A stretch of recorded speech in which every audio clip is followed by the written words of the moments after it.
राधे राधे सभी को।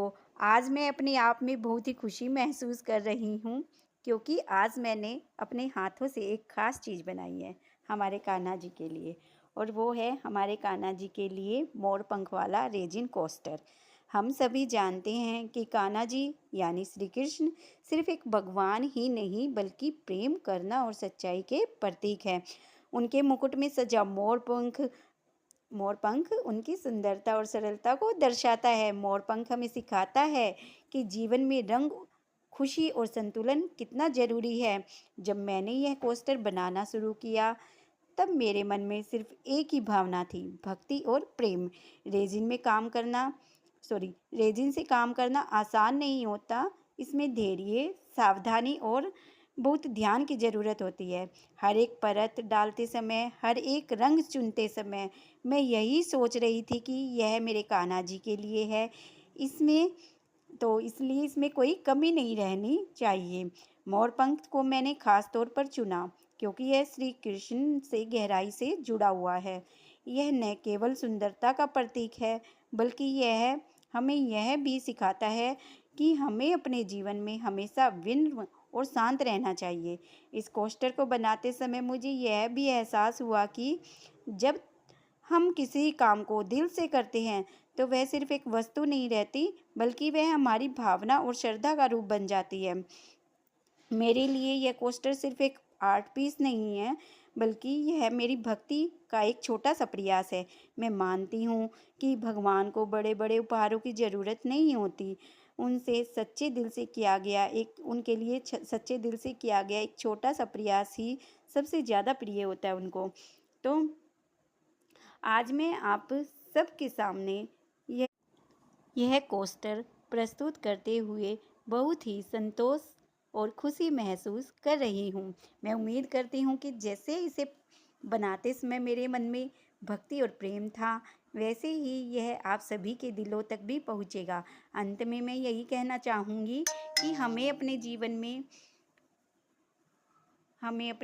में भी कान्हा जी की तरह प्रेम, सरलता और सच्चाई को अपनाना चाहिए। अगर हम ये गुण अपने अंदर ला पाए तो हमारा जीवन भी उतना ही सुंदर और संतुलित बन सकता है। राधे राधे। तो इसके लिए मैंने सबसे पहले यूवी रेजिन और हार्डनर लिया है।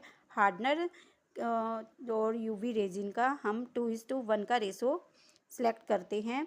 यानी कि हार्डनर जो होता है हमें 1 स्पून लेना होता है और जो रेजिन होता है वो हमें लेना होता है 2 स्पून। तो इन दोनों को अच्छे से मिक्स कर देंगे। मिक्स करने के बाद इनको अच्छे से कंटिन्यूसली चलाते रहना है। एक ही डायरेक्शन में आप चलाइए जिससे कि अच्छे से मिक्स हो सके और अच्छा सा पेस्ट बनकर तैयार हो जाए। और फिर जैसे ही हमारा पेस्ट बनकर तैयार हो जाता है तो हमें ये मोल्ड लेना है। मोल्ड लेने के लिए मोल्ड लेकर इस तरह से हम थोड़ा सा जो हमने पेस्ट बनाया है रेजिन वाला उसके अंदर डालेंगे। रेजिन डालने के बाद जो हमने मोरपंख कट करके रखा है वो उस पर डालेंगे। थोड़ा सा उसको पहले सूखने देंगे, फिर उसके बाद उसमें मोरपंख इस तरह से लगा देंगे।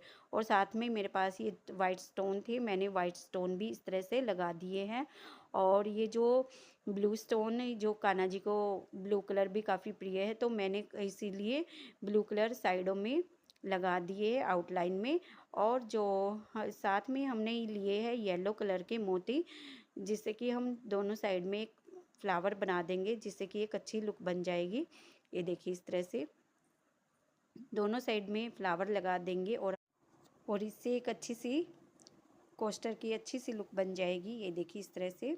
और जैसे ही ये हम फ्लावर हमारा कंप्लीट हो जाएगा, पूरा वर्क कंप्लीट हो जाएगा, तो वर्क कंप्लीट होने के बाद हम इस पर दोबारा से रेजिन का जो हमने पेस्ट बना कर रखा है उसकी कोट डालेंगे ताकि इसको ये अच्छे से कवर हो जाए। पूरे अच्छे से हमें इसे कवर करना है। पूरे जो हमारे पेस्ट है रेजिन वाला उससे अच्छे से कवर कर देना है और इक्वल इक्वल पार्ट में कहीं से भी ये ऊंचा नीचा नहीं होना चाहिए, इक्वल रहना चाहिए। और इस तरह से हमने ये डाल दिया है और हमारा ये देखिए प्यारा सा कोस्टर बनकर तैयार हो गया है। अब इसको इसी जगह पर हम एक दिन के लिए छोड़ देंगे सूखने के लिए। इसको बिल्कुल भी हिलाना नहीं है। अगर आप इसको ऐसे ही बिना सूखे हिला दोगे तो इसका डिज़ाइन बिल्कुल बिगड़ जाएगा।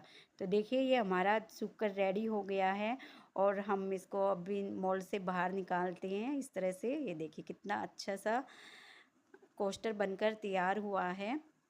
और ये बिल्कुल जब सूख जाता है बिल्कुल ईजिली अपने आप बाहर आ जाता है इस तरह से। हालांकि ये पूरा अच्छे से अभी बिल्कुल इसमें टाइटनेस नहीं आई थी, लेकिन एक दिन में थोड़ा इतना हो जाता है कि आप इसको आराम से निकाल सकते हैं। ये देखिए कितनी अच्छी लुक आई है, कितना सुंदर कान्हा जी के लिए कोस्टर बनकर तैयार हुआ है। तो आपको ये कोस्टर कैसा लगा कमेंट में ज़रूर बताइएगा और राधे राधे ज़रूर लिखिएगा।